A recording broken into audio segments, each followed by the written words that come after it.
விட விவசாய தொழிலாளிகள், அந்த விவசாய தொழிலாளிகளுக்கு பல்வேறு சலுகைகள் அதிமுக ஆட்சியிலே வழங்கப்பட்டது. உழவர் பாதுகாப்பு திட்டம் மாண்புமிகு அம்மா இருக்கின்ற பொழுது முழுக்க முழுக்க ஏழைகளுக்காக உழவர் பாதுகாப்பு திட்டத்தை கொண்டு வந்து நிறைவேற்றினார்கள்.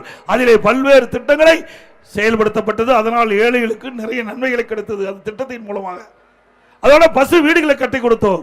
விலையில்லா கறவை மாடு, விலையில்லா ஆடு, விலையில்லா கோழி. அதுபோல கிராமத்திலிருந்து நகரம் வரை உழைக்கும் திறனற்ற முதியோர்களுக்கு, அந்த தகுதியானவர்களுக்கு முதியோர் உதவித்தொகை 500 1000 ரூபாயாக உயர்த்தி கொடுத்த அரசு அதிமுக அரசாங்கம். இன்றைக்கு தமிழ்நாடு முழுவதும் கோரிக்கை வந்தது.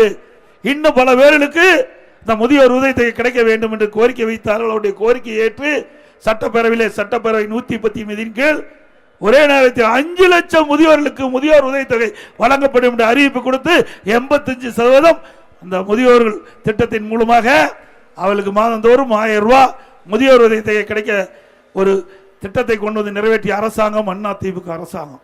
இப்படி கொடுக்கப்பட்ட வாக்குறுதி நிறைவேற்றப்பட்டது.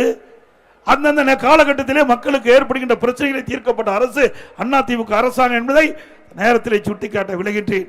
நல்லாட்சினா எடப்பாடியார் தான். வாக்களிப்பீர் இரட்டை இலைக்கே.